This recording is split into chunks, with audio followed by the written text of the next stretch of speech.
வணக்கம் GS fame, எல்லாரும் எப்படி இருக்கீங்க? அனதர் ஒரு போட்காஸ்ட் எபிசோடில் உங்களை சந்திப்பதில் மிக்க மகிழ்ச்சி. ப்ரோ வணக்கம். வணக்கம், வணக்கம். குற்றப்பத்திரிகை மாதிரி ஒரு 32 அதான் பக்கம் ஏதோ சிபிஐ கேஸ் மாரி வச்சிருக்கிறீங்களே கையில. CBI case. ஐயோ,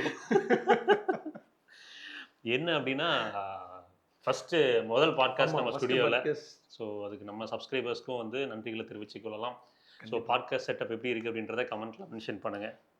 நம்மளோட ஸ்டுடியோவில் முதல் பாட்காஸ்ட்டை துவங்குறோம். முதல் பாட்காஸ்ட் என்ன அப்படின்னு கேட்டிங்கன்னா, 8 to 11 lakhs ப்ரைஸ் ப்ராக்கெட்டில் இப்போ புது காசில் நிறைய வந்திருக்கு அப்படின்ற பட்சத்தில், ஸோ அதில் என்ன கார்கள் வாங்கலாம் அப்படின்ற மாதிரி ஒரு பாட்காஸ்ட் எடுத்துகிட்டு போகலாம். இதில் இன்டெப்த்தாக எல்லா டேட்டாஸுமே கொடுக்கலாம். லைக் ஓனர்ஷிப் காஸ்ட்டில் ஆரம்பித்து டைமென்ஷன், ஸ்பேஸுங்க, engine, driving feel, safety, ownership cost மாதிரி எல்லாத்தையுமே கவர் பண்ணி ஒரு பாட்காஸ்ட்டாக கொண்டு வரலாம் அப்படின்றதுக்காக தான் நீங்கள் வந்திருக்கிறோம். ஏன்னா இந்த 8 to 11 lakh பட்ஜெட் தான் வந்து பார்த்தீங்கன்னா மோஸ்ட் கன்ஃபியூசிங்காக இருக்குது. ஏன்னா கார் பையிங் பெர்ஸ்பெக்டிவில் பார்க்கும்போது ஒரு ஹேட்ச்பேக்காக இருக்கட்டும், ஒரு சப் 4 மீட்டர் எஸ்யூவியாக இருக்கட்டும், செடன் இல்லை மேனுவல் போகலாமா, ஆட்டோமேட்டிக் போகலாமா, டிரைவிங் டைனமிக்ஸ் ஓரியன்டாக போகலாமா, இல்லை மைலேஜ் சென்ட்ரிக்காக போகலாமா, இந்த மாதிரி நிறையா மக்கள் கேட்குறீங்க. ஸோ அதற்கான ஒரு பெஸ்ட் 5 கார்ஸ் தான் இந்த போட்காஸ்ட்டில் நம்ம எடுத்துகிட்டு வந்திருக்கோம். ஸோ ஃபஸ்ட்டு வந்து பார்த்தீங்கன்னா, இந்த டைம் நம்ம சப் 4 மீட்டர் வந்தப்போ கார் ஆஃப் தி இயர் கொடுத்த ஹிண்டே வென்யூ. கரெக்ட். இது வந்து பார்த்தீங்கன்னா சப் 4 மீட்டரில் ப்ரோ நேச்சுரல் ஆஸ்பிரேட்டட் எடுக்கிறாங்க. எனக்கு பர்ஃபார்மன்ஸ் வேண்டாம், பட் வந்து ஒரு டே டு டே கம்யூனிட்டிக்கு ஒரு அடிப்படை பவர் இருந்தால் போதும். நான் ஒரு ஃபேமிலியாக இருக்கிறேன், எனக்கு லாங் டேர்ம் ரிலையபிலிட்டியோட ஒரு கம்ஃபர்டபுளான கார், பிரச்சனை இல்லாத ஒரு கார் வேணும் அப்படின்னா ஹிண்டே வென்யூவோட HX5 வேரியன்ட் ப்ரோ. இந்த நேச்சுரல் ஆஸ்பெக்ட் பொறுத்த வரைக்கும் வந்து பார்த்தீங்கன்னா ஹிண்டேயோட ரிலையபிலிட்டி வருது. கூடவே வந்து பார்த்தீங்கன்னா முதல்ல சேஃப்டி ரிலேட்டடாக கன்சர்ன் இருந்துச்சு. இப்போ வந்து அந்த குளோபல் K1 பிளாட்ஃபார்ம் மாற்றிட்டாங்க அப்படின்றனால ஸ்ட்ரக்சரலையும் அது நல்லா இருக்குது. ப்ரோ அதுல ஹுண்டாய் வென்யூ ஆல்ரெடி இது குளோபல் என்கப்ல வாங்கியிருக்கா ப்ரோ 5 ஸ்டார்? ப்ரோ இல்லை, வாங்கல. வாங்கல. அந்த பிளாட்ஃபார்மே கொஞ்சம் வந்து எல்லாத்துக்குமே ஒரு கேள்விக்குறி இருந்துச்சு. அது வாங்குமா வாங்காதா அப்படின்ற மாதிரி ஒரு ஃபீல் இருந்துச்சு. ஃபஸ்ட்டு வந்து டைமென்ஷன் அண்ட் ப்ராக்டிக்கலாக அந்த வண்டியோட சைஸ் அப்படின்னு பார்த்தீங்கன்னா ஒரு காம்பேக்டான ஒரு ஃபுட் பிரிண்ட் உள்ள வண்டி தான். நீங்கள் டிராஃபிக்கில் மேனுவரங்களுக்குலாம் கன்வீனியண்ட்டாக தான் இருக்கும். அப்புறம் அப்பார்ட்மெண்ட்டில் பார்க் பண்ணுறோம், மால்ஸில் பார்க் பண்ணுறோம், இல்லை வண்டி பார்க் பண்ணுறதுக்கான ஸ்பேஸிங் ரொம்ப எனக்கு கம்மியாக இருக்குது, நாங்கள் சப் 4 மீட்டர் தாண்டி காம்பேக்ட் கிராஸ் ஓவர் போக முடியாதனால இதை நம்ம பார்க்க முடியும். 4 அடல்ட்டு வந்து கம்ஃபர்டபுளாக உள்ளே உட்காரலாம். 5ஆவதுங்கிறது கொஞ்சம் அட்ஜஸ்ட் பண்ணி தான் உட்காரணும் பின்னாடி பொறுத்த வரைக்கும். ஸோ சிட்டி ஃபோக்கஸ்டாக இருக்கிறாங்க. ஒரு 70% சிட்டி நான் யூஸ் பண்ணுவேன். அப்போ நான் நேச்சுரல் ஆஸ்பிரேட்டர் தான் போக முடியும். டர்போ பெட்ரோல் போனால் மைலேஜ் இருக்காது, அதுக்கப்புறம் என்ஜின் ஸ்ட்ரெஸ் இருக்குது அப்படின்றவங்களுக்கு வந்து இந்த ஹிண்டே வென்யூவோட இந்த HX5 ப்ரோ. அதாவது இந்த வண்டியோட ஆன் ரோட் ப்ரைஸிங் வந்து பார்த்தீங்கன்னா 10,79,000 வருதுங்க. ஸோ இந்த வண்டியோட ரோட் ப்ரெசன்ஸ் பற்றி எப்படி நினைக்கிறீங்க ப்ரோ? புது ஹிண்டே வென்யூ ஆக்சுவலாக ப்ரோ ஒரு மிக்ஸ்டா இருக்குங்க ப்ரோ. எனக்கு வந்து அது பார்த்தோன்னே ரொம்ப சூப்பரா இருக்குன்னு சொல்ல முடியல. கொஞ்சம் எனக்கு கொஞ்சம் எக்ஸ்டரோட கொஞ்சம் ஒரு எக்ஸ்டெண்டட் வெர்ஷன் மாதிரி தெரியுது. அப்பப்போ லைட்டா ஃபீல் ஆகுது ப்ரோ. கொஞ்சம் எக்ஸ்டரோட கொஞ்சம் எக்ஸ்டெண்டட் வெர்ஷன் மாதிரி எனக்கு ஃபீல் ஆகுது. நாங்களுமே டக்குன்னு வண்டியை வந்து யார்ல வச்சு பார்த்தோன்னே வந்து அது எக்ஸ்டரா ஹிண்டே வென்யூவா அப்படின்னு தெரியாத நிறைய பேர் வந்து கொடுத்த ஒரு கிரிட்டிக்காக கொடுத்த ஃபீட்பேக்னு பார்த்தீங்கன்னா அதுதான். ஆனா இன்டீரியர் வந்து அன்மேட்சபிள் ப்ரோ. அது ஏதோ டிஃபெண்டர் மாதிரி ஸ்டேரிங் எல்லாம் கொடுத்து இன்டீரியர் வந்து உண்மையிலுமே வந்து இந்த செக்மெண்ட்ல ஒன் ஆஃப் த பெஸ்ட் இன்டீரியர்னு சொல்லலாம். அவுட்டர் வந்து பொறுத்த வரைக்கும் சப்ஜெக்டிவ் யாருக்கு ஒருத்தருக்கு ஒரு மாதிரி பிடிக்கும். எனக்கு வந்து கொஞ்சம் மெலிசா ஃபீலிங்கா தான் இருக்கு. ரொம்ப அட்ராக்ட் பண்ணல எனக்கு. பண்ணல. இன்னொன்னு நீங்க சொன்ன மாதிரி இன்டீரியர் வந்து ஜெனசிஸோட ஃபீல், அவங்க ஹுண்டாயோட அந்த பிரீமியம் செக்மெண்ட் ஓகே அந்த ஃபீல் இருக்கு. ஒரு அப்ரைட்டான ஒரு எஸ்யூவி லைக் ஸ்டாண்ட்ஸ் தான். பட் இருந்தாலுமே வந்து நமக்கு பர்சனலாக என்ன ஃபீல் ஆச்சுன்னா இன்னும் கொஞ்சம் வந்து டிசைனை வந்து அப்பீலிங் எடுத்துட்டு போயிருக்கு. ஆமா, நம்ம ஸ்பை ஷாட்ஸ் வந்தப்பவே நமக்கு ஒரு பர்சனல் ஃபீல் இருந்துச்சு. இது கொஞ்சம் பெட்டரா இருந்திருக்கலாமே. நிறைய பேர் வந்து கியா சோனட் போறதுக்கான காரணம் என்ன சொல்றாங்கன்னா ஹிண்டே வென்யூவோட டிசைன் பிடிக்கல சார் அப்படின்னு சொல்றாங்க. கொஞ்சம் ஓவர்டன் பண்றாங்க ப்ரோ. வர வர ஹுண்டாயோட டிசைன்ஸ் எல்லாமே பாத்தீங்கன்னா ரொம்ப ஓவர்டன்னா இருக்கு. எக்ஸ்டரும் பாருங்க அப்படிதான் இருக்கும். இப்போ வந்து வென்யூ கொஞ்சம் அப்படிதான் இருக்கு. ஒரு மினிமலா இல்லாம ரொம்ப கிரீசஸ் அந்த லைன்ஸ் எல்லாமே ரொம்ப அதிகமா இருக்கிற மாதிரி ஃபீல் ஆகுது. ஸோ டிசைன் வெர்டிக் பொறுத்த வரைக்கும் ஃபங்க்ஷனல், ஒரு டீசெண்டான லுக், பட் நாட் மாஸ் மார்க்கெட்டை எல்லாத்தையுமே வந்து என்ன சொல்றதுங்க கம்ஃபர்டபுளாக வச்சுக்குமான்னு கேட்டிங்கன்னா கண்டிப்பாக இல்லை. ஒரு சில பேர்த்த வந்து கன்வின்ஸ் பண்ணுறதுக்கான வாய்ப்புகள் குறைவு. எமோஷனலாக ஆவரேஜானதாக இருக்குது. என்ஜின் ஸ்பெசிஃபிகேஷன் அப்படின்னு பார்க்கும்போது 1.2 லிட்டர் நேச்சுரல் ஆஸ்பிரேட்டட் பெட்ரோல் இருக்கும். உங்களுக்கு வந்து 4 சிலிண்டர் என்ஜின் தான். 82 bhp, உங்களுக்கு கிட்டத்தட்ட 114 நியூட்டன் மீட்டர்ஸ் ஆஃப் டார்க். ஏன்னா 1.2க்குள்ள போனால் தான் அவங்க அந்த டாக்ஸேஷன் 18%க்குள்ள வர முடியும்.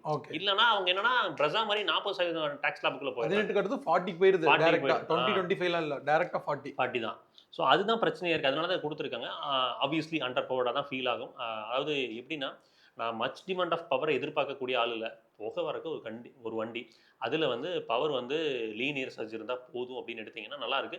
ஆனால் முதல்ல ஹிண்டை வெனியூல அந்த 1.2ல இருந்த கேலிபிரேஷனை தாண்டி இப்போ வந்து ஹிண்டை வெனியூல 1.2 இன்னும் கொஞ்சம் பெட்டராக இருக்கு. ஓகே, ஒரு ஸ்டெப் பெட்டராக இருக்கு. கியா சொனாட்டை கம்பேர் பண்ணும்போது ஒரு ஸ்டெப் கொஞ்சம் பெட்டராக இருக்கு. அந்த டிரைவிங் கேரக்டர் நான் சொல்கிறேன், பவர் ஸ்பெசிஃபிகேஷன் அதே தான், பட் டிரைவிங் கேரக்டர் இன்னும் கொஞ்சம் பெட்டராக இருக்குது அப்படின்னு ஃபீல் ஆகுது. ஜர்க்ஸ்லாம் இருக்காது, ஒரு ரிலாக்ஸ்டான டிரைவிங்க்கு உகந்த வண்டின்னு வச்சுக்கோங்களேன். ஹைவே ஓவர்டேக் எடுக்கிறீங்கன்னா கண்டிப்பாக பிளானிங் வேணும். ஆமாம், ஒரு ரூட் போட்டு ஸ்கெட்ச் போட்டு கியரை டவுன் பண்ணி இதெல்லாம் பண்ணி தான் நீங்கள் எடுக்கணும், இல்லைன்னா லாரி ஓவர்டேக் பண்ணுறதுக்கே கொஞ்சம் கஷ்டமாக இருக்குங்க ப்ரோ. ஒரு சில டைம் நான் ஒரு தடவை நம்ம யூஸ்டு காருக்காக நம்ம வென்யூ வச்சிருந்தோம், நேச்சுரல் ஆஸ்பிரேட்டட் 1.2 லிட்டர் தான். நான் லாங் டிரைவ்ல எடுத்துட்டு போயிருக்கேன். கொஞ்சம் லாரி ஓவர்டேக் பண்றது கொஞ்சம் சிரமமா இருக்கும். பார்த்து அது 5 பேர்ல உட்காந்துட்டாங்கன்னு வைங்களேன் கார்ல, கொஞ்சம் புல்லிங் பவர் ரொம்ப கம்மியாயிடுது. பட் நீங்க ஹில் ஸ்டேஷன்ஸ்லாம் போறீங்கன்னா ஃபர்ஸ்ட் கியர் செகண்ட் கியர்ல புல் பண்ணிடும், வண்டி நின்றும் நகராது. பட் அந்த பிக்கப் வந்து கொஞ்சம் நமக்கு 5 பேர் உட்காரும் போது கொஞ்சம் கம்மியாயிடுது. ஆமா. ஸோ என்ஜின் வந்து கம்ஃபர்டபுள் பட் நாட் எக்ஸைட்டிங்கான ஒரு என்ஜின் அப்படின்ற மாதிரி சொல்லலாம். ரைட் குவாலிட்டி கேட்டிங்கன்னா சஸ்பென்ஷன் வந்து பார்த்தீங்கன்னா இந்த டைம் பெட்டராக டியூன் பண்ணியிருக்காங்க. முதல்ல இந்த வென்யூ வந்து கொஞ்சம் ஸ்டிஃப் நோட் இருந்துச்சு, இது வந்து கம்ஃபர்டபுளாக இருக்குது. உங்களுக்கு வந்து ரொம்ப ஹேண்ட்லிங்கை நோக்கியும் போகல, ரொம்ப கம்ஃபர்டபுளாக போகல, ஒரு பேலன்ஸ்டு நோட்டை கொண்டு வந்திருக்காங்க. நமக்கு ட்ரைவ் பண்ணும்போது அது எந்த விதத்துலையுமே ஒரு காமன் மேன் குறை சொல்லாத ஒரு சஸ்பென்ஷன் செட்டப்பாக தான் இருக்கும். பேட் ரோட்ஸில் பாக் ரோட்ஸில் விடுறோன்னா அப்சர்வ் பண்ணிடுது, பட் குழியில் விடுறப்போ இருக்கிற அந்த அப்சர்வ் நேச்சர் வந்து பார்த்தீங்கன்னா ஒரு ஸ்பீட் பிரேக்கர்ஸில் ஏறுறப்போ இல்லை பெரிய ஒரு மேட்டில் டக்குன்னு ஏறுறீங்கன்னா அந்த இடத்துல ஒரு சின்ன ஒரு ஸ்டிஃப் நோட் தெரியும். அது அந்த ஹேண்ட்லிங் கேரக்டருக்காக மேபி அவங்க பண்ணியிருக்காங்கன்னு நினைக்கிறேன். ஸ்டீரிங்கை பொறுத்த வரைக்கும் லைட் ஸ்டீரிங் தான், ஈஸியாக நம்ம வந்து கன்வீனியன்ட்டாக யூஸ் பண்ண முடியும். Electronic steering. ஓகே. உங்களுக்கு சீட் கம்ஃபர்ட்னு பார்த்தீங்கன்னா முன்னாடி இருந்ததை விட இப்போ வந்து அந்த நீ ரூமை வந்து இம்ப்ரூவ் பண்ணிட்டாங்க பின்னாடி. ஸோ முதல்ல வந்து லெக் ஸ்பேஸ் நீ ஸ்பேஸ் வந்து பார்த்தீங்கன்னா கிராம்டாக இருக்கு. ஆமாம், வென்யூல எல்லாருமே சொல்கிற கம்ப்ளைண்ட் என்னன்னா கொஞ்சம் ரியர் சீட் ஸ்பேஸ் வந்து கம்மியாக கிராம்டாக இருக்குது அப்படின்னு சொல்லுவாங்க. அதை வந்து இப்போ சரி பண்ணியிருக்காங்க ஆக்சுவலாக. அடுத்து வந்து அந்த சீட்டோட குஷனிங்கும் கம்ஃபர்டபுளாக இருக்குது. ஒரு ஃபேமிலி யூசேஜுக்கு உங்களுக்கு வந்து பார்த்தீங்கன்னா ஒரு 4 அடல்ட்டு ஒரு குழந்தை இருக்காங்கன்னா கன்வீனியன்ட்டாக ட்ராவல் பண்ணக்கூடிய ஒரு காராக தான் இருக்குது. ஸோ ஒரு பர்ஃபெக்ட் ஃபார் ஒரு டெய்லி யூசேஜ் கார் அப்படின்னு சொல்லலாம். பிளாட்ஃபார்ம் அண்ட் சேஃப்டின்னு பார்த்தீங்கன்னா ஆல்ரெடி சொன்ன மாதிரி குளோபல் K1 பிளாட்ஃபார்ம்குள்ளே போயிட்டாங்க. ஸோ முதல்ல மாதிரி வந்து இங்கே ஒரு பிளாட்ஃபார்ம் அங்கே ஒரு பிளாட்ஃபார்ம் ஸ்டோரி இல்லை. இன்டர்நேஷனல் மார்க்கெட்டுக்கு ஒரு பிளாட்ஃபார்ம் இருக்கும், இங்கே ஒரு பிளாட்ஃபார்ம் இருக்கும், அந்த ஸ்டோரி இல்லை. அதில் இம்ப்ரூவ் பண்ணியிருக்காங்க. ஸ்ட்ராங்கரான ஸ்ட்ரக்சர், பாடி இன்டெகிரிட்டி இம்ப்ரூவ் பண்ணியிருக்காங்க.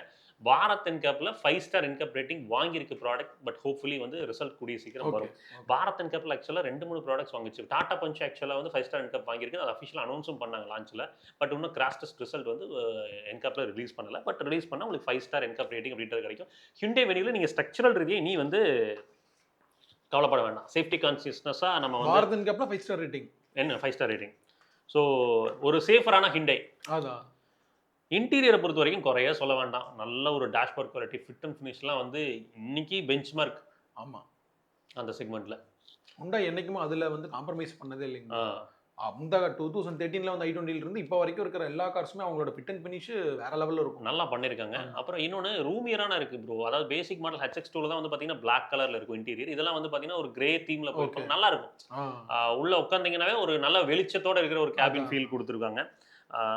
என்னன்னா இந்த HX5 வேரியண்ட்டை பொறுத்த வரைக்கும் சஃபிஷியன்ட் ஃபீச்சர்ஸாக பேக் பண்ணியிருக்காங்க. ஃபார் எக்ஸாம்பிள் ஒரு infotainment system, reverse camera, rear டீஃபாகருங்க, அலைவில்ஸ் மிஸ் அவுட் ஆகுது. பெட்ரோலில் நேச்சுரல் பெட்ரோல் நீங்கள் டாப் ஆஃப் தலையும் போனீங்கன்னா அலைவில் கிடையாது, அது மட்டும் ஒரு மேஜர் மிஸ் ஆன பார்க்குறேன். அப்போ ரியரில் அட்ஜஸ்டபிள் இன்ட்ரெஸ்ட் கொடுக்கல, அது கொடுத்துருந்துருக்கணும், ஏன் அதை மிஸ் பண்ணாங்கன்னு தெரியல.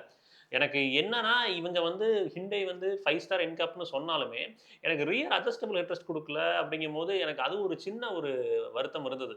அது ஒரு அட்ஜஸ்டபிள் இன்ட்ரெஸ்ட் வச்சுட்டு போகிறதுக்கு என்ன, நீங்கள் i10ல கொடுக்குறீங்க அதில் கொடுக்குறதுக்கு என்ன அப்படின்ற மாதிரி தான் இருந்துச்சு. இந்த மாருதியில் பலினில் கொடுத்துருப்பாங்க, பிரசால பேசுகிறாங்க, அது மாதிரி தான்.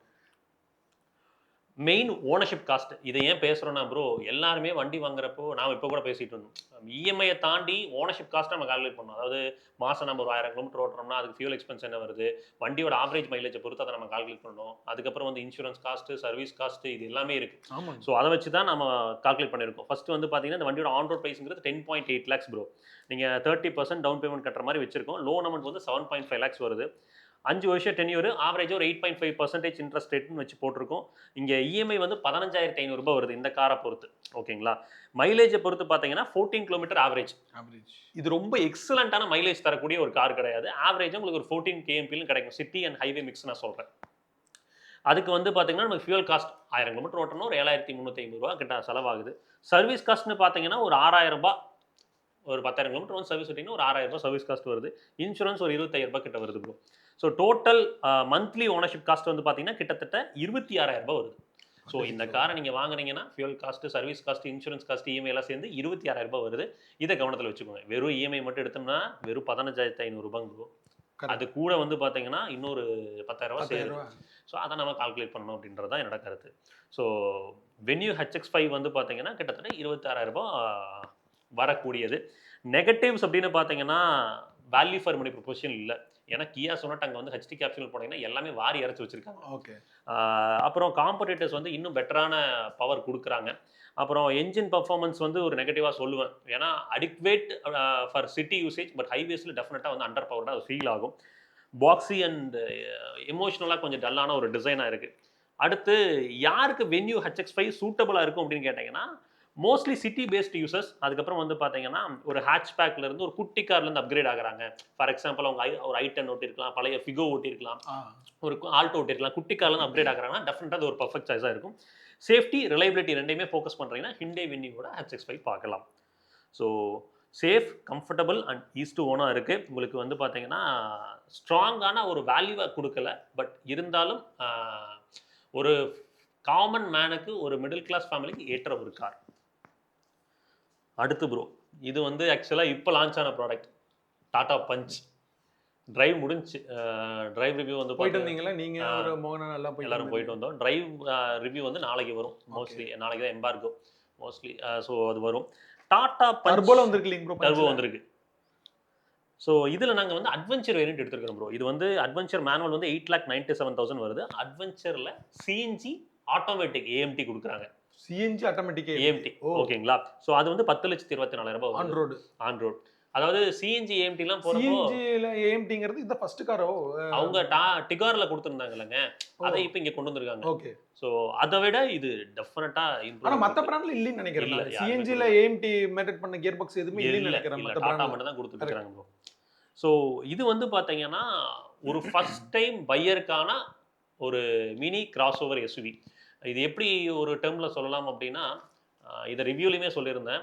ஒரு காமன் மேன், ஒரு மிடில் கிளாஸ் மேனோட ஒரு எஸ்யூவி வாங்குற ஒரு கனவு இருக்கும் பார்த்தீங்களா, அந்த கனவை பூர்த்தி செய்யக்கூடிய ஒரு கார். இது ப்ராப்பர் எஸ்யூவி கிடையாது, பட் அந்த ஃபீலை கொடுக்கலாம். அது எஸ்ப்ரெஸோல இருக்கு, அதெல்லாம் விட்டுட்டீங்க. ஐயோ, அது ஒரு எஸ்யூவி தானே ப்ரோ சொல்றாங்க அவங்க எல்லாத்தையும் எஸ்யூவி தான் சொல்லிட்டு இருக்காங்க ப்ரோ. என்னன்னா மேக்ஸிமம் வேல்யூ ஃபார் மணி, ஸ்ட்ராங்கரான ஒரு safety, multiple power train option கொடுத்துருக்காங்க. அதே மாதிரி செக்மெண்ட் எக்ஸ்க்ளூசிவா சிஎன்ஜி வித் எம்டி கொடுத்துருக்காங்க. ஸோ டைமென்ஷன் வந்து பார்த்தீங்கன்னா காம்பேக்டான சைஸு, லென்த்து கம்மி தான், உங்களுக்கு வந்து ஹையரான ஒரு சீட்டிங் பொசிஷன் கிடைக்குது.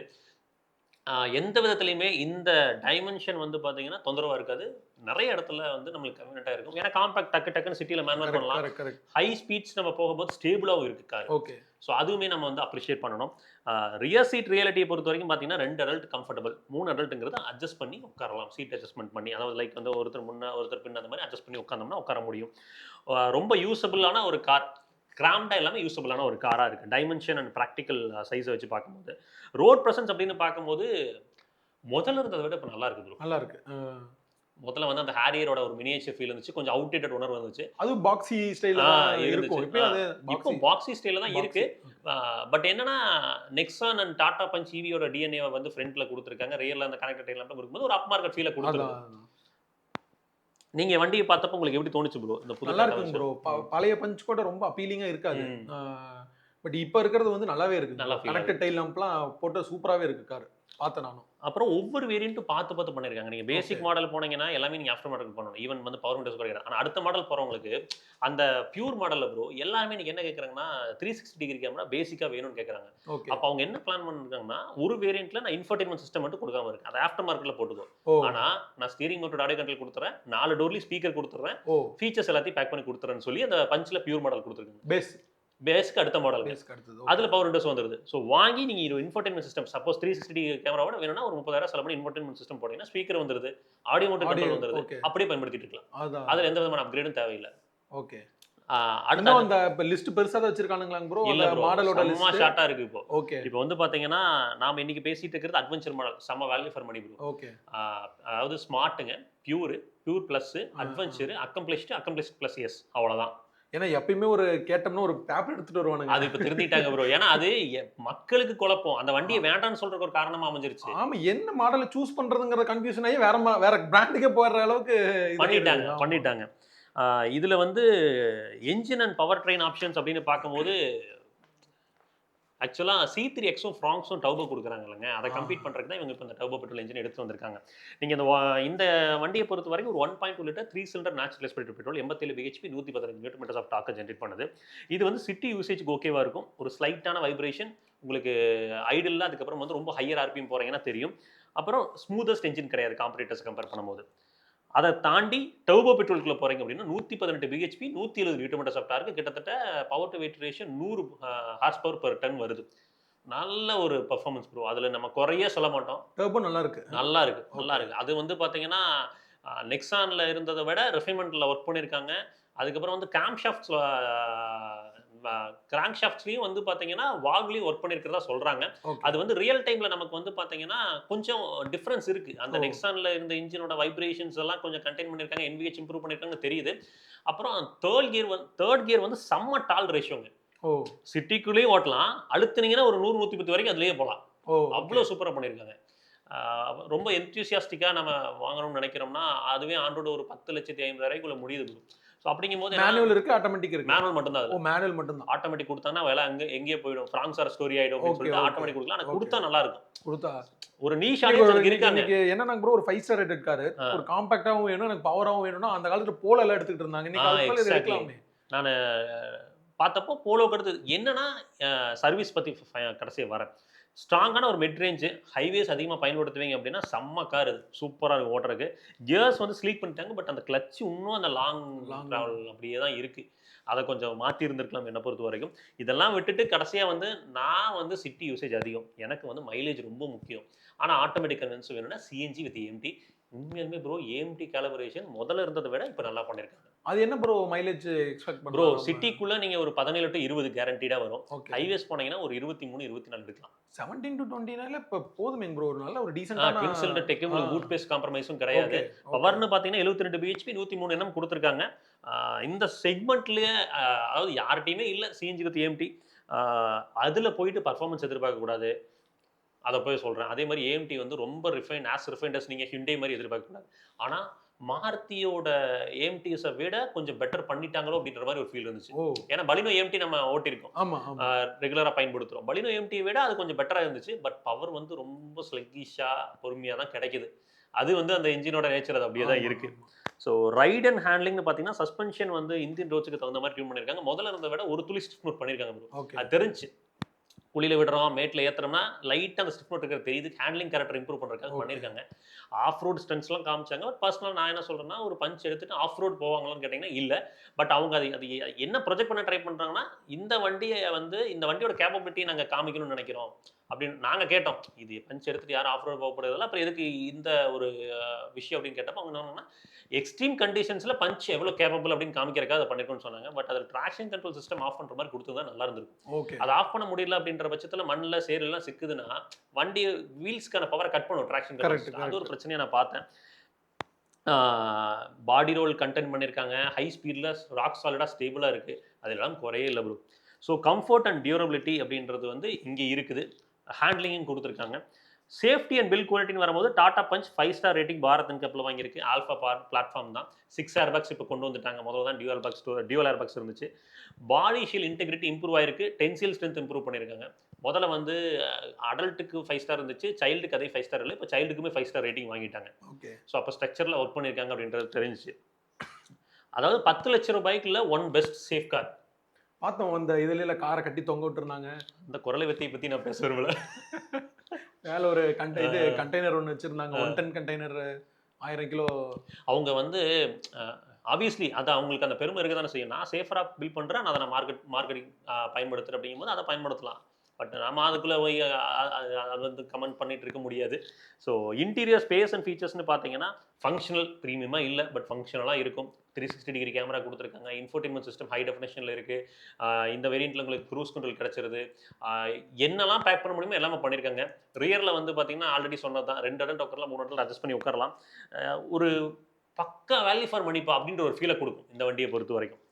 ஓனர்ஷிப் காஸ்ட் அப்படின்னு வரும்போது உங்களுக்கு இதுவே நீங்கள் வந்து ஒரு பெட்ரோல் மேனுவல் டிரான்ஸ்மிஷன் எடுக்கிறீங்கன்னா உங்களுக்கு கிட்டத்தட்ட 22,000 ரூபாய் வருது. இந்த வண்டியோட மைலேஜ் அப்படின்னு பார்த்தீங்கன்னா ஆவரேஜாக ஒரு 15 கிலோமீட்டர் கொடுக்கும் பெட்ரோலில். இதுதான் ரியல் டைம். இதுவே வந்து நீங்கள் சிஎன்ஜி போகிறீங்க அப்படின்னா ரியல் டைமில் வந்து 22 கிலோமீட்டர் எடுத்திருக்கேன் ஆவரேஜாக. அதில் வந்து 21,500 ரூபாய் கிட்ட வந்து வருது. ஸோ ஏன் சிஎன்ஜிக்கும் இதுக்கும் வந்து அந்த ஓனர்ஷிப் காஸ்ட் பெருசாக வேரி ஆகலைன்னா இதுக்கும் அதுக்கும் 1 லட்ச ரூபா டிஃபரன்ஸ் இருக்குது. நீங்கள் சிஎன்ஜி எந்த அளவுக்கு ஓட்டுறீங்களோ அந்த அளவுக்கு அதை ரெக்கவர் பண்ணலாம். நெகட்டிவ்ஸ் டு பி கன்சிடர்ட் அப்படின்னு வந்தாவே சர்வீஸ் எக்ஸ்பீரியன்ஸ் அதாவது ஒரு இன்கன்சிஸ்டண்ட்டான ஒரு குவாலிட்டி இருக்குது.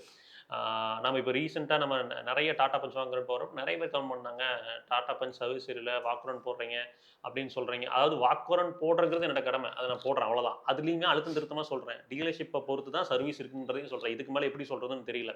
எல்லா டீலர்ஷிப்பும் மோசமாக இல்லை, எல்லா டீலர்ஷிப்பும் சூப்பராகவும் பண்ணலை. ஸோ நீங்கள் இருக்கக்கூடிய லொக்கேஷனில் டீலர்ஷிப்பில் எப்படி சர்வீஸ் பண்ணுறாங்க அப்படின்றத பொறுத்து தான் இருக்குது. அதை பொறுத்து தான் நம்ம சொல்லிருக்கோம். ஈரோட்டில் நான் சொல்கிறேன்னா நம்ம ஒரு வேளை வந்து விக்டரி டாடா டீலர்ஷிப்பில் நம்ம வண்டி எடுக்கிறோம், ரிவ்யூ பண்ணுறோம் அப்படின்றக்காக சொல்லலை. நீங்கள் நேரில் விசிட் பண்ணி பார்த்தீங்கன்னா தெரியும். ஏன்னா இன்னைக்கு கேரளாவிலேருந்து, கோயம்புத்தூர்லேருந்து, திருப்பூர், கரூர், சேலம் எல்லா இடத்துல இருந்துமே சர்வீஸ்க்கு வண்டி அங்கே எடுத்துகிட்டு வராங்க. ஸோ எடுத்துகிட்டு வராங்கன்னா சும்மா எடுத்துகிட்டு வர மாட்டாங்க. இல்லை, அவங்க சர்வீஸ் நல்லா குவாலிட்டி பண்ணுறாங்க. இப்போ நம்ம கேர்வ் இதானதுக்கு அப்புறம் அங்கே தானே பண்ணிட்டு அதெல்லாம் வந்து இன்ஸ்டண்ட்டாக வராங்க ப்ரோ. நீங்கள் ஒரு டைம் எக்ஸ்பீரியன்ஸ் பண்ணி பாருங்க. அந்த எக்ஸ்பீரியன்ஸ் பண்ணி பார்த்தீங்கன்னா தான் அதை நம்ம கரெக்டாக சொல்கிறோமே இல்லையான்னு தெரியும். சும்மா நேம் சேக்கு சர்வீஸ் நல்லா பண்ணுறாங்கன்னு நான் சொல்லலை.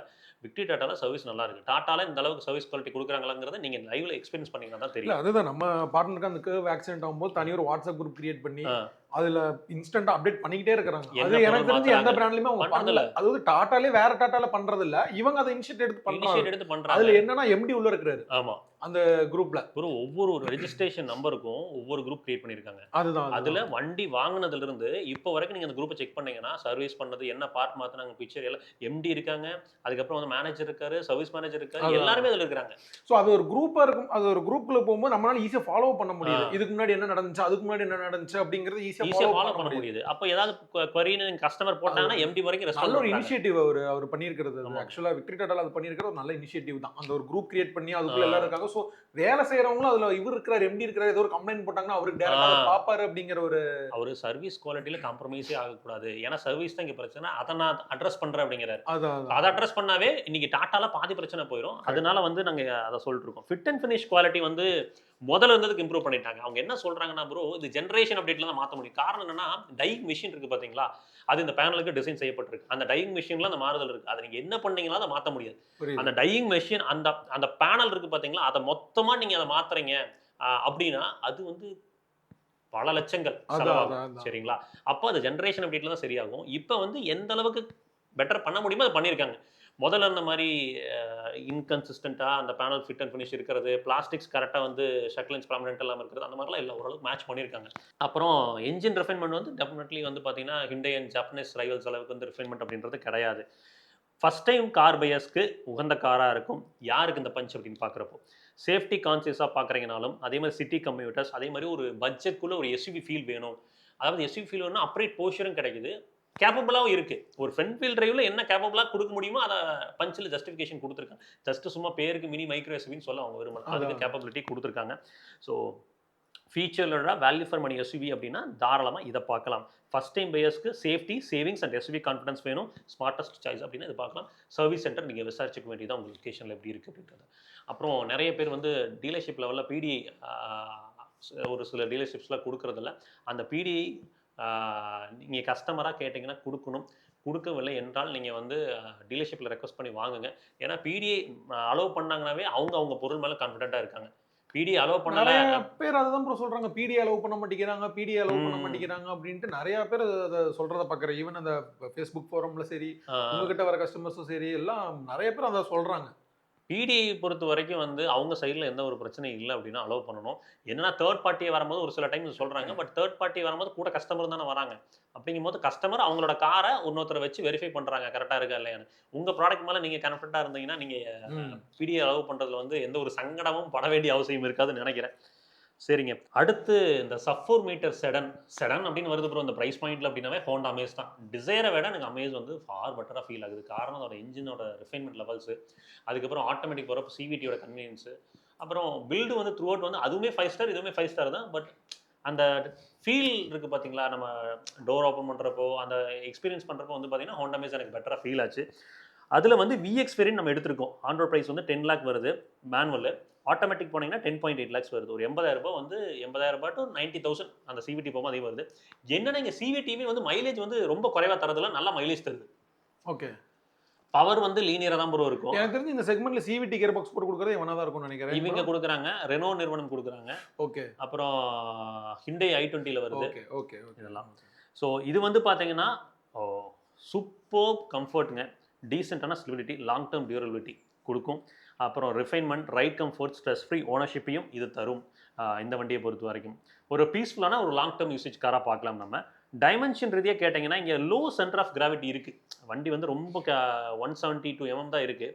பட் அந்த 172 mmலையுமே ரொம்ப கம்ஃபர்டபுளான சஸ்பென்ஷன் அப்படிங்கும்போது நம்ம பாத் ஹவுஸில் கொஞ்சம் பார்த்து போய்க்கணும். ஆனால் ஸ்டெபிலிட்டி நல்லா இருக்குது. ஓகே. நீங்கள் ஒரு 120 இந்த வண்டியெல்லாம் எடுத்துகிட்டு 150 160 போக முடியாது. பட் காமன் மேனுக்கு தேவையான ஒரு ஸ்டெபிலிட்டி 120ங்கிறது பிளான்டடாக தான் ஃபீல் ஆகுது. என்னன்னா கொஞ்சம் road noise, tyre noise develop ஆகுது ஹை ஸ்பீட்ஸில் போகிறப்போ. இன்க்ரஸ் எக்ரஸ் வந்து பார்த்தீங்கன்னா செடன் அப்படிங்கும்போது நார்மல் பீப்புளுக்கு கம்ஃபர்டபுளாக தான் இருக்க போகுது. பட் ரொம்ப டாலாக இருக்காங்கன்னா அவங்களுக்கு கொஞ்சம் கஷ்டம், அது மட்டும் பார்த்துக்கணும். ரியர் சீட் ரியாலிட்டி கேட்டிங்கன்னா கம்ஃபர்டபுளான லெக் ரூம், 3 அடல்ட் வந்து அட்ஜஸ்ட் பண்ணி உட்காரலாம். அட்ஜஸ்டபிள் ஹெட் ரெஸ்ட் இல்லை, அதுதான் மேஜரான ஒரு ட்ராபேக்கை நான் இங்கே பார்க்குறேன். அது ஏன் நிறைய பிராண்ட் ஸ்கிப் பண்றாங்க? அது என்னன்னே புரியல ப்ரோ. ஒருவேளை அந்த 5 ஸ்டார் என்கேப்புக்காக அது ஏதாச்சும் இல்ல ரோல் ப்ரோ, ப்ளே 5 ஸ்டார் பண்ணுதா ப்ரோ? என்கேப்புக்கு அது வேணும். ஓகே. ஓ.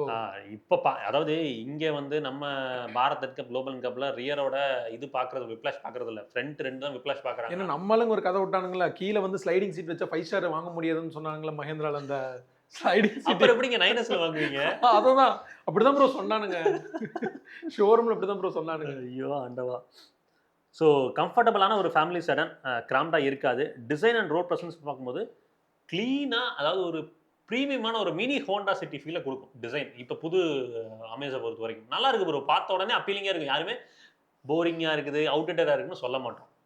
ஒரு மெச்சூர்டான ஒரு டிசைன். ஆனால் அதோட ஸ்பை ஷாட் வந்ததுக்கும் இதுக்கும் கொஞ்சம் ஸ்பை ஷாட் பயங்கரமாக வந்துச்சு. அடிச்சு கம்பேக்டா அப்படிங்கிற மாதிரி இருந்தது.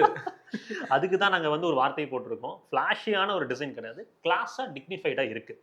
என்ஜின் அண்ட் டிரான்ஸ்மிஷன் பார்க்கும்போது இது ஒரு ஸ்மூத்தஸ்ட் என்ஜின். இதுதான் யூஎஸ்பி, இந்த வண்டியோட யூஎஸ்பி அப்படின்னா ஒரு 1.2 litre 4 cylinder natural aspirated petrol, 89 bhp, 110 Nm, IV tech தொழில்நுட்பத்தோட வருது.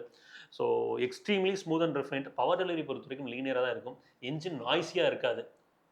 அப்புறம் அதாவது என்ன சொல்கிறது, ஒரு ரிலாக்ஸிங்காக ட்ரைவ் பண்ணக்கூடிய ஒரு கார், ஸ்போர்ட்டியரான ஒரு டிரைவபிலிட்டி கொடுக்காது. சிவிடி போனீங்கன்னா இந்த அண்டர் 11 lakhsல ஒரு வெல் கேலிபரேட்டட் சிவிடி மைலேஜும் கொடுக்கும், பர்ஃபார்மன்ஸும் இருக்கும்னா டெஃபினட்டாக ஹோண்டா மீஸ் தான், அதில் சந்தேகமே இல்லை. என்ன பொறுத்த வரைக்கும் ஜர்க்ஸ் இருக்காது, சிட்டி டிராஃபிக்கில் செம்ம கன்வீனியன்ட். சிவிடின்னு போனீங்கன்னா உங்களுக்கு ஆப்வியஸ்லி கியர்லெஸ் மெக்கானிசம் வந்து பெல்ட் பேஸ்ட் அப்படிங்கும் போது கன்வீனியன்ட்டாக தான் இருக்க போகுது. சிட்டி அண்ட் ஃபேமிலி யூசேஜுக்கு 100% ஒர்த்துப்பா அப்படின்னு சொல்லலாம். சிஎன்ஜி வந்து நீங்கள் ஆஃப்டர் மார்க்கெட்டில் லொவேட்டோ கூட டைப் வச்சுருக்காங்க, நீங்கள் போட்டுக்க முடியும். நீங்கள் சிவிடிக்கும் போட்டுக்க முடியுது. ஓகே. ஸோ அதிக கிலோமீட்டர்ஸ் நான் வந்து ஹைவேஸில் க்ரூஸ் பண்ண போகிறேன், எனக்கு நல்லா கம்ஃபர்டபுளாக இருக்கணும், ஒரு 30% சிட்டி, ஒரு 70% ஹைவே க்ரூசிங் அப்படின்னா அமேஸ் போகலாம், தாராளமாக போகலாம். குழியில் விடும்போது சடனாக எந்த சடனாக இருந்தாலும் கொஞ்சம் பார்த்து தான் விடணும். அதுதான் இங்கேயும் நடக்குது, அதை மட்டும் கொஞ்சம் பார்த்துக்கோங்க. என்னை பொறுத்த வரைக்கும் ரைட் அண்ட் ஹேண்ட்லிங்கிறது இந்த 10 to 11 லட்சத்தில் எந்த வண்டி அடிச்சுக்கிறதுக்கு வண்டி கிடையாது. வண்டி இல்லை. எந்த பாத் ஹோல்ஸில் கொடுத்தீங்கனாலும் அப்படியே ஸ்மூத்தாக, அப்படியே அழகாக பூ மாதிரி பஞ்சு மாதிரி போய் வரும். ஸ்டிஃப்னஸ்க்காக டியூன் பண்ணதில்லை, கம்ஃபர்ட்காக தான் டியூன் பண்ணியிருக்காங்க இந்த வண்டியை பொறுத்து. சேஃப்டி அண்ட் பில்ட் குவாலிட்டி, அதாவது நான் வந்து டிசைர் வந்ததுக்கப்புறம் ஹோண்டா மீஸ் லான்ச் ஆன உடனே சொன்னேன் இதுவும் 5 ஸ்டார் கேப்பபிளாக தான் இருக்கும். நம்ம சொல்லிக்கிட்டே இருந்தோம், கடைசியில் பாரத் என்கேப்பில் 5 ஸ்டார் ரேட்டிங்கும் வாங்குச்சு. ஏன்னா ஸ்ட்ரக்சர்லாம் நல்லா ஒர்க் பண்ணியிருந்தாங்க. அங்கே வந்து கிராஸ் டெஸ்ட் காமிச்சாங்க, லான்ச்சில் வந்து பார்த்தீங்கன்னா கிராஸ் டெஸ்ட் பண்ணி காமிச்சாங்க, இன்டர்னல் கிராஸ் டெஸ்ட். அதில் வந்து சைடு இம்பாக்ட் வந்து கரண்ட் நார்ம்ஸை தாண்டி தான் பண்ணியிருந்தாங்க. அப்போ வந்து அதில் எனக்கு ஒரு ஷூரிட்டி இருந்துச்சு, கண்டிப்பாக பெட்டராக இருக்கும்னு. இங்கே வந்து ஏஸ் பாடி ஸ்ட்ரக்சரை பயன்படுத்தியிருக்காங்க. என்கேப் ரேட்டிங் 5 ஸ்டார் வாங்கிருச்சு பாரத் என்கேப்பில். நல்லா டென்சியல் ஸ்ட்ரென்த் பயன்படுத்தியிருக்காங்க. உள்ள interior quality levels decent, plastic quality கொஞ்சம் இம்ப்ரூவ் பண்ணியிருக்கலாம் என்னை பொறுத்த வரைக்கும். ஓகே. ஃபீச்சர்ஸ்னு பார்த்தீங்கன்னா இங்கே ரியர் ஏசி வென்ட்ஸ் கிடைக்குது, infotainment with reverse camera, blind spot monitoring, அதாவது லேன் வாட்ச் கேமரா கொடுத்துருக்காங்க. பிளைண்ட் ஸ்பாட் மானிட்டர் கிடையாது, லேன் வாட்ச் கேமரா. நீங்கள் லெஃப்ட் ஆர் ரைட் எடுக்கிறீங்கன்னா லேன் வாட்ச் பண்ணிக்கிறதுக்கு அந்த கேமரா அப்படின்றத கொடுத்துருக்காங்க. ஒரு எக்கனாமிக்லி சிம்பிள் நீட்டுன்னு சொல்லலாம். ரொம்ப கஜன்னு ஃபீச்சர்ஸ்லோட டேஷ்போர்ட் பார்க்கும்போது நிறையா பேனல்ஸ் வந்து பிஸியாக இருக்கிற மாதிரிலாம் இல்லை, நீட் அண்ட் க்ளீனாக இருக்கும். இதில் வந்து ஓனர்ஷிப் காஸ்ட் அப்படின்னு வரும்போது கால்குலேஷன் நீங்கள் ஸ்க்ரீனில் பார்க்க முடியும். உங்களுக்கு பெட்ரோலை பொறுத்து பார்க்கும்போது எவ்வளோ வருதுன்னா 24,000 வருதுங்க. இதுவே நீங்கள் வந்து ஆட்டோமேட்டிக் போகிறீங்க, விஎக்ஸ் சிவிடி ஆட்டோமேட்டிக் போகிறீங்க அப்படின்னா 25,000 கிட்ட வருது. ஒரு 1000 ரூபாய் கிட்ட ஓனர்ஷிப் காஸ்ட்டில் கூடுதல் நடந்திருக்கு. ஸோ அது ப்ரைஸ் ஃபேக்டரும் இருக்குது, இஎம்ஐ ஃபேக்டரும் இருக்குது. ஸோ எப்போவுமே நான் நிறைய இடத்துல சொல்கிறது, ஓனர்ஷிப் காஸ்ட்டை தயவு செஞ்சு ஓனர்ஷிப் காஸ்ட்டை கால்குலேட் பண்ணி எடுங்க. அதுதான் உங்களுக்கான காரை தேர்ந்தெடுத்து கொடுக்கும். Negative points to be considered அப்படின்னு பார்த்தீங்கன்னா, ஆப்வியஸ்லி உங்களுக்கு ஃபுல்லி லோடடாக போகும்போது ஸ்கிராப் ஆகுது கீழே. ஈவன் தான் கிரவுண்ட் கிளியரன்ஸ் இருந்ததுனாலும் ஏதாவது ஸ்பீட் பிரேக்கர்லையோ இல்லை குழிலையோ விட்டீங்கன்னா கம்பல்சரி. ஆனால் அந்த டிசைரில் அந்த பிரச்சனை வரதில்லை ப்ரோ, கீழே முட்டுறது. அதை விட இது கிரவுண்ட் கிளியரன்ஸ் கம்மி தான் டிசைர். ஆனால் சஸ்பென்ஷன் கொஞ்சம் ஸ்டிஃப் பண்ணிருக்காங்க. இது வந்து அப்படியே பஞ்சு மாதிரி அப்படியே இருக்கு ப்ரோ. புரியுது. அது வந்து ஈவன் தோ வந்து அமேஸ் கிரவுண்ட் கிளியரன்ஸ் ஜாஸ்தி இருந்தாலும் டிசைரை காட்டிலும் இது கொஞ்சம் ஈஸியாக ஸ்கிராப் ஆகுது. ஸோ கிரவுண்ட் கிளியரன்ஸும் சாஃப்டரான சஸ்பென்ஷன், அதுக்கப்புறம் ரியர் ஹெட்ரெஸ்ட்டும் நான் இங்கே நெகட்டிவாக பார்க்குறேன். சடன் யாருக்கு இந்த ஹோண்டா அமேஸ் அப்படின்னு கேட்டிங்கன்னா, சடனை லவ் பண்ணுறவங்க, கம்ஃபர்ட் ஃபோக்கஸ்டாக இருக்கிறவங்க, சிட்டி ஒரு 30%, ஹைவே ஒரு 70% இருக்கிறவங்க, லாங் டேர்ம் ஓனர்ஷிப் ஃபர்ஸ்ட் ஃப்ரீயாக இருக்கணும். 10 வருஷம் வாரண்டிவே கொடுக்குறாங்க. இந்த வண்டி எக்ஸ்டெண்ட் வாரண்டி கொடுக்குறாங்க. எக்ஸ்டெண்ட் வாரண்டி 10 இயர்ஸ் வாரண்டி கொடுக்குறாங்க. அப்போ அந்த ப்ராடக்ட் மேலே நம்பிக்கை இருக்குல்ல. நமக்கு 10 இயர்ஸ் இல்லைங்க ப்ரோ, வாரண்டி கொடுக்கலனாலும் அது போயிட்டு தான் இருக்குது. ஸோ ஒரு 5 ஸ்டார் சேஃபாக அல்ட்ரா கம்ஃபர்டபுளாக ஒரு லாங் டேர்ம் ரிலையபிள் செடன் அப்படின்னா அந்த ஹோண்டா அமேஸ். இதில் ஏடாஸ் வருது இல்லைங்க bro, top of the line போனீங்கன்னா ஏடாஸ். அடுத்து டிரைவிங் டைனமிக்ஸ் ஓரியன்டாக பார்க்கக்கூடிய ஆட்களாக இருக்கீங்க அப்படின்னா, ஸ்கோடா கைலாக்கோட signature variant manual and automatic மட்டும் பட்ஜெட் தாண்டி போகும். கிட்டத்தட்ட ஒரு 12 lakhs கிட்ட போகுது. 12.44 lakhs வருது. இதுவே மேனுவல் வந்து பார்த்தீங்கன்னா 10.67 lakhs வருது. ஆட்டோமேட்டிக் சூப்பராக இருக்கும். அந்த ப்ரைஸ் பாயிண்ட்டுக்கு ரொம்ப தரமான டார்க் கன்வெர்ட்டர் கியர் பாக்ஸுங்க. 1 லிட்டர் டிஎஸ்ஐ சொல்லவே வேண்டாம். நல்ல தெர்மல் எஃபிஷியன்சி இருக்கிறது. என்னன்னா ஒரு 60,000-70,000 கிலோமீட்டர் ஓடுறதுக்கு சத்தம் தான் கடமுட வருது. 3 சிலிண்டருங்கிறதுனால வருது. அது மற்ற பிராண்ட்ல வர்றது இல்லை ப்ரோ. இதுல தான் நான் அதிகமாக பார்க்குறேன். அது ஏன்னு தெரியல. நிறைய கார்ஸ்ல நாங்களும் இப்போ கார் வாஷுக்குலாம் வருது இல்லையா, அது இவங்களோட சவுண்ட் மாறிடுது. அந்த எடுக்கும் போது இருக்கிற சவுண்ட் வந்து ஒரு 50,000 60,000 அப்புறம் அந்த சவுண்ட் இருக்கிறது இல்லை. ஸோ என்ஜின் பர்ஃபார்மன்ஸ், ஹேண்ட்லிங் ப்ரிசைஸ்டாக இருக்கணும். டிரைவிங் ப்ளஷர் எக்ஸ்பெக்ட் பண்ணுறீங்கன்னா ஒரு டிரைவர்ஸ் கார் இந்த லிஸ்ட்டில் இருக்கிறது ஸ்கோடாவோட கைலாக். டைமென்ஷனை பொறுத்த வரைக்கும் பார்த்தீங்கன்னா காம்பேக்ட் கார் தான், ஈஸி டு டிரைவ். என்னன்னா உங்களுக்கு ஃப்ரண்ட் சீட்ஸ் எக்ஸலண்ட்டாக இருந்தாலும் ரியரில் வந்து லெக் அண்ட் நீ ரூம் அப்படின்றது ரொம்ப லிமிட்டடாக இருக்குது. காலை நீட்டினீங்கன்னா பாதம் கொண்டு முன்னாடி ஃப்ரண்ட் சீட்டில் ஆக்சில் இடிச்சிருது. ஸ்ட்ரிக்ட்லி கம்ஃபர்டபுள் ஃபார் 2 adults பின்னாடி என்னை பொறுத்த வரைக்கும். Great for drivers, average for rear seat passengers அப்படின்னு சொல்லலாம். டிசைன் அண்ட் ரோட் ப்ரெஷன்ஸ்னு பார்த்தீங்கன்னா ஆப்வியஸ்லி உங்களுக்கு டிப்பிக்கல் ஸ்கோடாவோட ஸ்டைலிங் இருக்குது. உங்களுக்கு ஷார்ப்பான ஒரு ப்ரொபோஷன்ஸ், ஒரு என்னன்னா ஃப்ளாஷியாக இருக்காது ப்ரோ. ஆனால் Volkswagen ஸ்கோடா பொறுத்த வரைக்கும் ஏஜ்லெஸ் சொல்லலாம். ஆமாம் நீங்கள் Volkswagen வெர்டஸ் எடுத்துக்கோங்க, அது வந்து இன்னைக்கு நீங்கள் எடுத்துக்கோங்க, போலோ எடுத்து பாருங்க, அவுட்டேட்டட் ஃபீல் இருக்காது பாருங்க. அதுதான் அந்த ஏஜ்லெஸ் டிசைன்னு சொல்கிறது. என்ஜின் அண்ட் பர்ஃபார்மன்ஸ் தான் இங்கே பிக்கஸ்ட் ஸ்ட்ரென்த்தே. 114 பிஹெச்பி, 178 நியூட்டன் ஆஃப் டார்க்கு, நல்ல ஒரு பஞ்சியரான ஒரு டர்போ பெட்ரோல் இன்ஜின். லோயர் ஆர்பிஎம்லேயுமே வந்து பார்த்தீங்கன்னா அந்த பவர் பில்டுங்கிறது நல்லா இருக்கும். அப்புறம் ஜர்க்ஸ் இருக்காது. லோயர் அதாவது 3ஆவது கியரில் நீங்கள் லோவர் ஸ்பீட்ஸில் போனீங்கன்னா ஜர்க்ஸ் இருக்காது, ஹெட் நாக்கே இருக்காது. நல்லா பண்ணியிருப்பாங்க. நல்ல ஒரு ஹேண்ட்லிங், ஹைவேஸில் அற்புதமாக இருக்கும். நீங்கள் ஹை ஸ்பீட்ஸில் போய் லெஃப்ட் ஆர் ரைட் டக்குன்னு மேனுவர் பண்ணி போனீங்கனால சொல்கிற பேச்சு நல்லா இருந்துச்சு ப்ரோ. சூப்பராக இருக்கும். மோட்டி பார்த்தோம்ல, டிஸ்ட்ரைவ் பண்ணோம்ல. நீங்கள் குஷாக் டைகூனில் வந்து ஸ்டிஃபராக இருக்கும், இதில் வந்து கம்ஃபர்டபுளாக பண்ணியிருக்காங்க. ஆமாம், அதில் கூட அந்த கேட்டைஸில் விடுற சவுண்ட் எல்லாம் உள்ள டேஷ்போர்டு டிராவல் ஆகும், குஷாக்லையும் டைகூன்லையும். இது ரொம்பவே சூப்பராக இருந்துச்சு, நல்லா இருந்துச்சு. அதாவது ரைட் குவாலிட்டி அண்ட் ஹேண்ட்லிங்னு பார்த்தீங்கன்னா suspension tuned for stability and control, மினிமலான ஒரு பாடி ரோல் இருக்குது. Steering feedback excellent. But mileage அதை பற்றி அப்புறம் அது கவலையே இங்கே படக்கூடாது. ஸ்டீரிங் ஃபீட்பேக் எக்ஸலண்ட்டாக இருந்தாலும் எனக்கு டைகூன்லேயும் குஷாக்லேயும் இருந்த ஃபீல் இதில் கொஞ்சம் மிஸ் அவுட் ஆச்சு. ஓகே, ஹை ஸ்பீட்ஸில். அப்புறம் பிளான்டடான ஒரு கார் தான் வச்சுக்கோங்களேன். சேஃப்டியை பொறுத்த வரைக்கும் சொல்லவே வேண்டாம். ஸ்கோடாவோட MQB ஏஓ ஐஎன் பிளாட்ஃபார்ம், உங்களுக்கு 5 ஸ்டார் இன்கப் ரேட்டிங். இங்கே Volkswagenல சேஃப்டி டென்சில்ஸ்லாம் குறையில்லை. பழைய Volkswagen கார்களோட இதில் தட் கம்மியாக இருக்குது. எக்ஸ்டீரியர் ஷீட் மெட்டல் குவாலிட்டி கம்மியாக இருக்குன்னா அவங்க வந்து கர்வ் வெயிட்டை குறைச்சாகணும் ப்ரோ. குறைச்சா தான் எமிஷன்ஸை மீட் பண்ண முடியும். கார்பன் எமிஷனை கண்ட்ரோல் பண்ணி ஆகணும். அதனால நிறைய பேர் சொல்கிறது என்னன்னா ப்ரோ, ராட்லிங் நாய்ஸ் சீக்கிரமாக வருது, ஒரு ஃபர்ஸ்ட் சர்வீஸ்லேயே வந்துடுது அப்படிங்கிற மாதிரி சொன்னாங்க. பார்க்குறோம் நம்ம கார்லேயே அது இருக்குது, சத்தம் வருது, டேஷ்போர்டில் ரொம்ப கிரீப்பி பயங்கரமான நாய்ஸ் வருதுங்க ப்ரோ. அது வந்து இவங்க பார்க்கணும், கன்ஃபார்மாக பார்க்கணும். அது வந்து எவ்வளவு பில்ட் குவாலிட்டி, இவ்வளவு இது கொடுத்து பிரயோஜனம் இல்ல. ஒரு குழிகள் விட்டு ஏத்துனா 2 ரப்பர் மோதிக்கிற சவுண்ட் அப்படியே நமக்கு எவிடென்ட்டா கேக்குது. அது ஒரு மாதிரி அனாயிங்கா இருக்கு. கைலாக்ல இப்போ வரைக்கும் யாரும் ரிப்போர்ட் பண்ணல ப்ரோ. ஓகே, டைகூன்ல வருது ப்ரோ. டைகூன்ல வருது, குஷாக்ல ரெண்டுலயுமே 200% வருது. அதை கொஞ்சம் அவங்க அரெஸ்ட் பண்ணணும். யூரோப்பியன் பில்டில் ஒரு ப்ரூவனான ஒரு கிராஷ் சேஃப்டியோட கிடைக்கக்கூடிய ஒரு காரு. இன்டீரியர் அப்படின்னு பார்த்தீங்கன்னா சாலிடான ஒரு டேஷ்போர்ட் பில்ட், ப்ரீமியமான யூரோப்பியன் ஃபில் ஃப்ரெண்ட்ஸ் கம்ஃபர்ட். அந்த சீட்ஸோட எர்கனாமிக் சூப்பராக இருக்கும். பார்த்துருக்கீங்க, உட்காந்தீங்கன்னா ஸ்பாட்டானா இருக்கும். சூப்பராக இருக்கும். சின்ன சைஸ்ல தான் இருக்கும், ஆனா உங்களுக்கு கரெக்டா ஃபிட்டா இருக்கும். ஷோல்டருக்கு லம்பா இருக்கு, அப்படியே பிடிச்சு உட்கார வைக்கும். அது நல்லா இருக்கும். சூப்பரா டிசைன் பண்ணிருக்காங்க சீட்ஸ். ஃபீச்சர்ஸ் அப்படின்னு பார்த்தீங்கன்னா AC vents, rear defogger, infotainment system, cruise control எல்லாமே கிடைச்சிருது. ரிவர்ஸ் கேமராவும் ஹில் ஹோல்ட் அசிஸ்டும் மிஸ் அவுட் ஆகுது. அது மட்டும் தான் கொஞ்சம் நான் வந்து கொடுத்துருந்துருக்கலாமா இன்டீரியர் அந்த ஃபீச்சர்ஸ்ல அப்படின்ற மாதிரி தோணுச்சு. அதாவது உங்களுக்கு டிரைவிங் தான் எசென்சியல், லக்ஸரி ஏடான்ஸ் வந்து முக்கியம் இல்லை அப்படின்னா இதை பார்க்கலாம். ஓனர்ஷிப் காஸ்ட்னு பார்த்தீங்கன்னா இங்கே என்னன்னா மைலேஜ் வந்து உங்களுக்கு 13 கிலோமீட்டர் per லிட்டர் தான் ஆவரேஜ். ஹைவேலியா? அதாவது சிட்டி அண்ட் ஹைவே மிக்ஸ் எடுத்திருக்கேன். சரி, ஓகே ஓகே. ஹைவேல ஆக்சுவலாக பொறுமையாக ஓட்டினீங்கன்னா 16 கிட்ட வருது. ஸோ நான் ஆவரேஜாக எடுத்திருக்கேன். இங்கே வந்து 10,67,000 ரூபாய் மேனுவல். அதோட ஓனர்ஷிப் காஸ்ட் வந்து பார்த்தீங்கன்னா கிட்டத்தட்ட 26,800 ரூபாய் வருது. சர்வீஸ் காஸ்ட் முதல்ல இருந்த மாதிரி இல்லை. முதல்ல வந்து போலோ போனீங்கன்னா 14,999 அப்படிம்பாங்க. ஜஸ்ட் சார் அலைன்மெண்ட் விட்டீங்கன்னா 4,000 பில் போடுவாங்க. நான் தெரியாம ஒரு தடவை உள்ள விட்டு அலைன்மெண்ட் பண்ணுங்கன்ட்டேன். போட்டாம பாருங்க பில்லு 4,500. டயரே மாத்திருப்பேன் நான் ஒரு டயரை. ஸோ அதனால வந்து நீங்க என்னை பொறுத்த வரைக்கும் வந்து அதை பொறுத்த வரைக்கும் ப்ரோ, அந்த Volkswagen Skoda பொறுத்த வரைக்கும் ப்ரோ அந்த பேக்கேஜ் போய்க்கிறது வந்து கொஞ்சம் எக்கனாமிக்கலா இருக்கும். ஸோ வாங்குறவங்களுமே அந்த பேக்கேஜ் ஸ்டார்டிங்கே போட்டுக்கிட்டாங்கன்னா நம்ம அதுக்கப்புறம் ஏதாச்சும் ஃபிசிக்கலாக அதை மாத்திரம் டேமேஜை மாத்துறதுக்கு மட்டும் தான் பே பண்ற மாதிரி இருக்கும். மற்றபடி ஜெனரல் சர்வீஸ்லாம் அவங்க நம்ம அதிலே கவர் பண்ணிடுறாங்க. இதுவே நீங்க வந்து ஆட்டோமேட்டிக் போறீங்க டார்க் கன்வெர்ட்டர்னா உங்களுக்கு 30,000 ரூபாய் கிட்ட ஓனர்ஷிப் காஸ்ட் வருது. இங்க நெகட்டிவ்ஸ் என்ன கன்சிடர் பண்ணணும்னா ரியர் சீட் ஸ்பேஸ்ங்க, ஸ்ட்ரிக்ட்லி 2 இடத்துல தான் உட்கார முடியும். ஃபீச்சர்ஸ் அப்படின்னு பார்க்கும்போது ரிவர்ஸ் கேமரா மிஸ் அவுட் ஆகுது, ஹில் ஹோல்ட் அசிஸ்ட் இல்லை. மேனுவல் கிளச் பயன்படுத்துறவங்க நிறைய பேர் சொல்றாங்க இயர்லியராக ஓன் அவுட் ஆகுதுங்களா. 5,000 கிலோமீட்டர்ல 7,000 கிலோமீட்டர்ல 15,000 கிலோமீட்டர்ல மேனுவல் பயன்படுத்துறவங்களுக்கு கிளச் வந்து சீக்கிரம் ஓன் அவுட் ஆகுது. ஏசி த்ரோ கொஞ்சம் வீக்கரா இருக்கும். ஆமா, அது ஹீட்ல வெயில நிறுத்திட்டு எடுத்தோம்னா அது கேபினை கூல் பண்றதுக்குள்ள நாம ஒரு இடத்துக்கு போய் சேர்ந்துருவோம். ஸோ யாருக்கு கைலாக் அப்படின்னு கேட்டிங்கன்னா ப்ரோ, டிரைவிங் என்தூசியாஸ்ட்ஸ்க்கு, ஹைவே அதிகமாக பயன்படுத்துகிறவங்களுக்கு, யார் ஹேண்ட்லிங் அண்ட் என்ஜின் பர்ஃபார்மன்ஸை ரொம்ப வேல்யூ பண்ணுவாங்களோ அவங்களுக்கு இது உகந்த காராக இருக்கும்.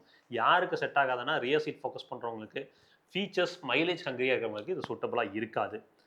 ஸோ இதோட ஃபைனல் வெர்டிக்ட் இதுதான். Best drivers car under this budget அப்படின்னா ஸ்கோடா கைலாக்.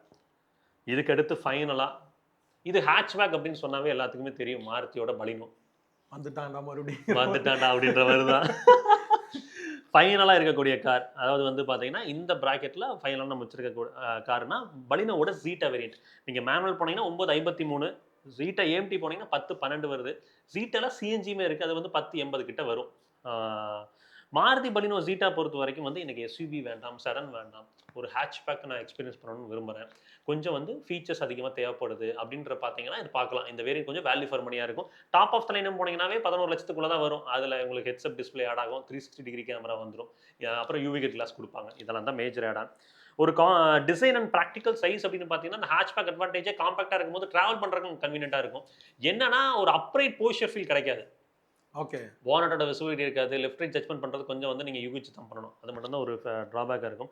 ரொம்ப லைட்டரான ஸ்டியரிங், அப்புறம் ரியர் சீட் ரியாலிட்டின்னு பார்த்தீங்கன்னா அட்ஜஸ்ட் பண்ணி தான் 3 பேர் உட்கார முடியும். கம்ஃபர்டபுள்னா 2 பேர் உட்காரக்கு தான் கம்ஃபர்டபுளாக இருக்கும். 2 அடல்ட் ஒரு குழந்தைங்கிறது ஓகே. ஆனால் பாலினோவும் கொஞ்சம் உங்களுக்கு கிரவுண்ட் கிளியரன்ஸ் கம்மியாக இருக்கிறனால அந்த ஸ்பீட் பிரேக்கரில் அது இடிக்கிறது இல்லையா? இல்லை ப்ரோ, சஸ்பென்ஷன் வந்து பார்த்தீங்கன்னா நல்லா காலிப்ரேட் பண்ணியிருக்காங்க. இதனால் வரைக்கும் பலினோ வந்து பெல்லி ஸ்கிராப் ஆகுதுன்னு யாருமே சொன்னதில்லை.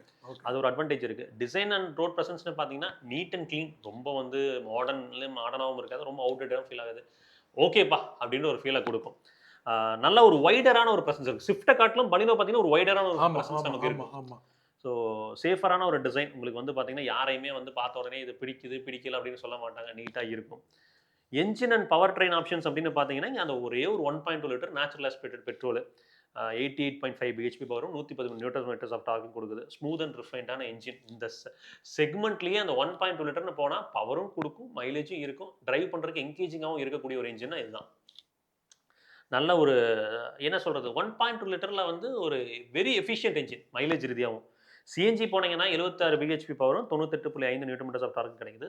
சாதாரணமாக ஒரு 24 கிலோமீட்டர் மைலேஜ் கொடுக்கும். இதுக்கு தானையா போய் எல்லாம் உழுவுறானுங்க. அதாவது ஒரு end of the day mileage வேணும் ப்ரோ. நம்ம என்னதான் என்தூசியஸ்டா இருக்கலாம், எல்லாமே இருக்கட்டும், ஜோப்ல இருந்து பணம் போதில்லை ப்ரோ. ஒரு சீப்பஸ்ட் கார், அஃபோர்டபுளாக ஒரு ரன்னிங் காஸ்ட் எல்லாமே இருக்கணும்னா இதை பார்க்கலாம். கேம் டி பொறுத்த வரைக்கும் ஃபியூல் எஃபிஷியன்சிக்காக தான் டியூன் பண்ணியிருப்பாங்க. ரொம்ப ஹார்டாக புஷ் பண்ணால் ஜர்க்ஸ் தெரியுது. ஓகே. பட் லீனியரா கொடுத்தீங்கன்னா ஜஸ்ட் தெரியாது. உட்கார்றவங்களுக்கு பெருசா தெரியுறது இல்ல ப்ரோ. ஓட்டுறவங்களுக்கு தான் அது தெரியுது. ஏன்னா நம்ம டிராவல் பண்ணும்போது அந்த கியர் ஷிஃப்ட் ஆகுறது நமக்கு ஒன்றும் பெருசா தெரியறது இல்ல. ஆனா அதே அந்த காரை நம்ம ஓட்டும் போது அதோட அந்த முதல்ல தெரிஞ்சுக்கும் ப்ரோ. இப்படி போய் இப்படி வந்துகிட்டு இருப்போம். இப்போ வந்து அதை கொஞ்சம் கண்ட்ரோல் பண்ணியிருக்காங்க. ரைட் குவாலிட்டின்னு பார்க்கும்போது கம்ஃபர்ட் ஓரியன்டட் சஸ்பென்ஷன் தான். ஹேண்ட்லிங்லாம் வந்து நீங்கள் வந்து ஒரு 120 தாண்டி லெஃப்ட் ரைட்லாம் டக்குன்னுலாம் பண்ணி போக முடியாது. அது ஒரு பக்கம் போகும், நீங்கள் ஒரு பக்கம் போய்கிட்டு இருப்பீங்க. அதனால அதை விட்டுருங்க. நார்மல் சிட்டி ரோடுக்கு கன்வீனியன்ட்டாக இருக்கும். லைட்டரான ஸ்டீரிங், ஈஸியான ஒரு மேனுவலிட்டி. ஹேண்ட்லிங் கேரக்டர் எதிர்பார்க்காதீங்க. Comfort, practicality, mileage, long term பீஸ்ஃபுல்லாக இருக்கக்கூடிய ஒரு கார். சேஃப்டியை பொறுத்த வரைக்கும் பார்த்தீங்கன்னா 5th ஜென்ரேஷன் ஹார்ட்வேர் பிளாட்ஃபார்ம்குள்ளே போயிட்டாங்க. உங்களுக்கு 4 ஸ்டார் என்கேப் ரேட்டிங் வாங்கியிருக்கு. முதல்ல இந்த பலினோவை விட இது ஃபார் பெட்டர். For better. ஆமாம், ஸ்ட்ரக்சரலா. பட் அதுக்காக வந்து ஆல்ட்ரோஸ் அளவுக்கு இருக்குமான்னு கேட்டிங்கன்னா இல்லை.